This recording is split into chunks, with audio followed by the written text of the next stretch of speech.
নমস্কাৰ, মই লাকি আপোনালোক সকলোকে মোৰ লাকিজ কিটচেনলৈ আদৰণি জনাইছোঁ। মই আজি বনাবলৈ লৈছোঁ কঁঠালৰ পেনকেক আৰু মালপোৱা। কঁঠালৰ পেনকেক বনাবৰ বাবে মই লৈছোঁ কেইফুটামান কঁঠাল আৰু এই কঁঠালৰ ফুটাকেইটাৰ পৰা গুটিকেইটা উলিয়াই লৈছোঁ। এতিয়া গুটি গুচাই লোৱা কঁঠাল কেইফুটা এটা মিক্সিং জাৰতে ভৰাই তাতে অলপ গাখীৰ ঢালি মই এইখিনি ব্লেণ্ড কৰি লৈছোঁ।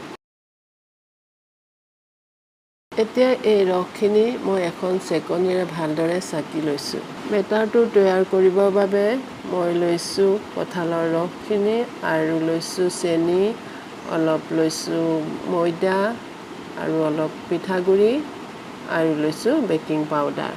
এতিয়া কঁঠালৰ ৰসখিনিত একাপ পিঠাগুড়ি, আধা কাপ চেনি, আপোনালোকে চেনিটো আপোনালোকৰ সোৱাদ অনুযায়ী মিলাব, আৰু আধা কাপ ময়দা মিলাইছোঁ আৰু আধা চামুচ বেকিং পাউডাৰ আৰু আধা কাপ গাখীৰ মিলাই এইখিনি ভালদৰে ফেটি লৈছোঁ।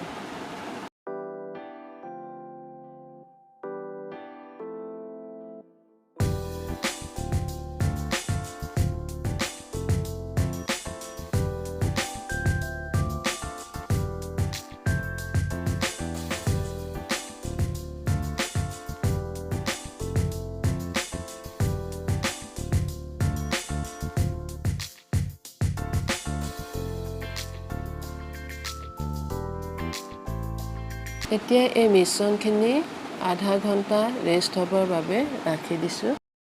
এতিয়া পিঠা ভাজিবৰ বাবে মই এখন ননষ্টিক টাৱা লৈছোঁ। টাৱাখনত অলপ ৰিফাইন তেল লগাই লৈছোঁ। তেলখিনি গৰম হোৱাৰ পিছত ইয়াত মই এখন ডাঙৰ চামুচেৰে এচামুচ মিশ্ৰণ টাৱাখনত দি এই মিশ্ৰণখিনি স্প্ৰেড কৰি দিছোঁ আৰু এখন ঢাকনিৰে ঢাকি 1 মিনিট সময় সিজিবলৈ ৰাখি দিছোঁ। আৰু এতিয়া ঢাকোনখন খুলি পিঠাখন লুটিয়াই দিছোঁ আৰু এনেদৰে গোটেইকেইখন পিঠা মই ভাজি লৈছোঁ।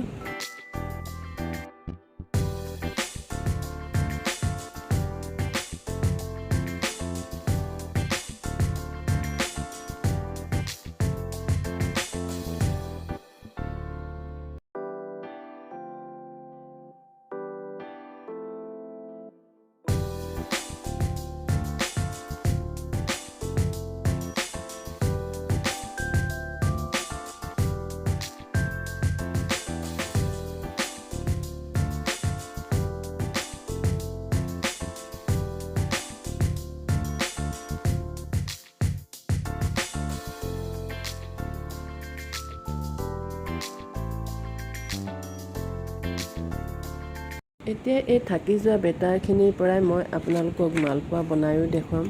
মালপোৱা মই বনাবৰ বাবে এখন কেৰাহী গেছত বহাই দিছোঁ আৰু তাতে অলপ তেল গৰম হ'বলৈ ৰাখি দিছোঁ। এতিয়া মই থাকি যোৱা বেটাৰখিনিৰ পৰা মালপোৱা বনাবলৈ লৈছোঁ।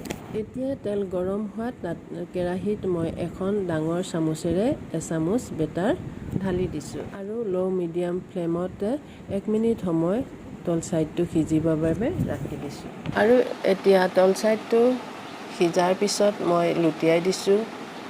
লুটিয়াই দিয়াৰ পিছত এনেদৰে গোটেইকেইখন মই মালপোৱা এনেদৰে ভাজি লৈছোঁ। মোৰ ছোৱালীয়ে কঁঠাল খাবলৈ বহুত ভয় কৰে, ডিঙিত লাগে বুলি, সেয়েহে মই কঁঠালৰ পিঠাই এনেদৰে বনাই বা মালপোৱা বনাই সিহঁতক খুৱাবলৈ চেষ্টা কৰোঁ। আজি সেয়েহে আপোনালোকৰ ওচৰত এই কঁঠালৰ পিঠায়ে শ্বেয়াৰ কৰিলোঁ। আৰু এনেদৰে গোটেইকেইখন মালপোৱা মই বনাই লৈছোঁ আৰু দেখিছেনে কি ধুনীয়া হৈছে কঁঠালৰ মালপোৱা কেইখন। এনেদৰে আপোনালোকেও ল'ৰা ছোৱালীক বা আলহী আহিলে কঁঠালৰ মালপোৱা বা পেনকেক বনাই খুৱাবচোন।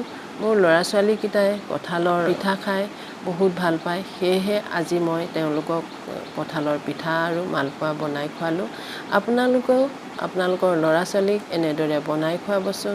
যদি মোৰ ভিডিঅ'টো চাই ভাল লাগিলে লাইক, শ্বেয়াৰ আৰু মোৰ চেনেলটো ছাবস্ক্ৰাইব কৰিবলৈ নাপাহৰিব। আৰু নতুন নতুন নটিফিকেশ্যন পাই থাকিবৰ বাবে ওচৰতে থকা বেল আইকনটো প্ৰেছ কৰি দিব। আৰু মোৰ ভিডিঅ'টো চোৱাৰ বাবে বহুত বহুত ধন্যবাদ।